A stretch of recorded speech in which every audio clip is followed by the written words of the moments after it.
All right, Michael, I want to get your take on Donald Trump's comments regarding John McCain, but I want to show more of that video than anyone else in media is showing. Here we go. John McCain goes, oh boy, Trump makes my life difficult. He had 15,000 crazies show up. Crazies. He called them all crazy. I said, they weren't crazy. They were great Americans. These people, if you would have seen these people, I know what a crazy is. I know all about crazies. These weren't crazy. So he insulted me, and he insulted everybody in that room. And I said, somebody should run against John McCain, who has been, you know, in my opinion, not so hot. And I supported him. I supported him for president. I raised $1 million for him. It's a lot of money. I supported him. He lost. He let us down. But, you know, he lost.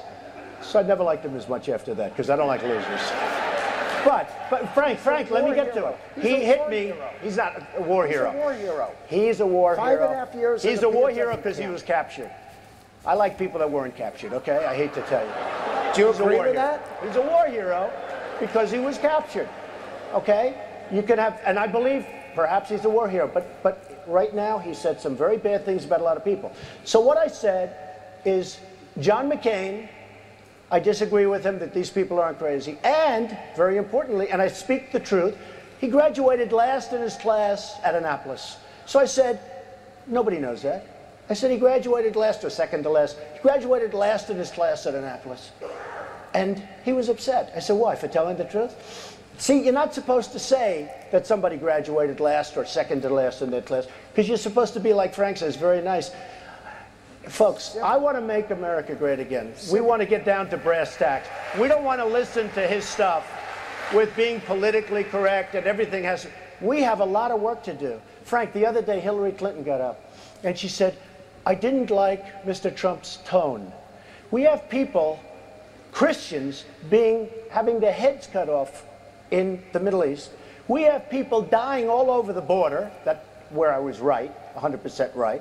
We have all of this, like medieval times, and she said, I didn't like his tone. And you know who else said that? Jeb Bush. I didn't like his tone. What does it have to do with tone? We want results. This group wants results. We don't want tone. All right, so Michael Hart, your reaction to that commentary in its entirety.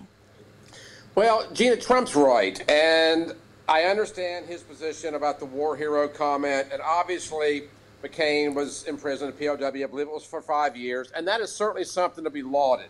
But that does not a hero make, in my opinion.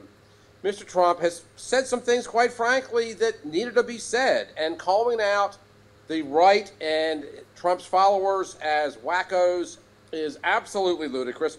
With almost every single day, it seems that John McCain marginalizes himself even further and proves what a closet rhino, and not so much in the closet anymore, he really was all along. And Trump is trying to distance himself. He's trying to show that he's strong and fervent in his beliefs. I know there was more to the audio about whether or not, Luntz asked him if he ever had asked the Lord for forgiveness, which I find to be a completely benign question to begin with. But, Trump's right. And McCain, out of bounds, and he just represents the old guard, in my opinion. But I like his hard-hitting style. I like the fact that he's prescient and pushing forward. And I like the fact that he is distinguishing himself from the other 14 candidates. He really is, and his poll numbers just continue to reflect that. But, Michael, there is such a disconnect. I have a lot of friends in New York, and in the Beltway, and they really cannot figure out what is happening here. They are in shock of shocks. Everyone was shocked when Obama put the rainbow colors across the White House and didn't bother to do anything to celebrate our Independence Day with the White House. Everyone's shocked over the Iran deal. Everyone's shocked. No one I know is as shocked, and I'm talking about Republicans here. Beltway Republicans are losing. They can't figure out. The only one I know who gets it is, of course, Ted Cruz, who has backed up some of Trump's comments. And I saw Louis Gohmert in an interview yesterday defending Trump as well. Other than that, I can't even find a television producer that isn't going, this is crazy. Why can't they understand what we on Main Street are thinking? Well, I think it's twofold. Number one is it's the classic about a prophet in his own land is thought the fool, number one. Number two, there's also the issue. It's kind of funny because this past weekend, as I said, my brother, who's from New York, came down. and spent some time with me and my family and my fiance. And after the encounter, she's just an good old Southern girl. She was like, wow, he's really intense and hardcore. And I'm like, yeah, he's from New York. He's just one of those Northerners. You know how it is. And I think the narrative is so commonplace in the northern portion of the country that they can't grasp how thirsty people are in the Midwest and the Deep South and the southwestern part of the country, how thirsty they really are for hard-hitting, in-your-face, truth-telling courage out of our politicians. Because people up north, I mean, he is bombastic, but a lot of folks up there are. Let's just all be realistic. But I think it's playing very well because there's such a desire for a politician that really has, well, lack of a better way of putting it, a pair. Yeah, yeah.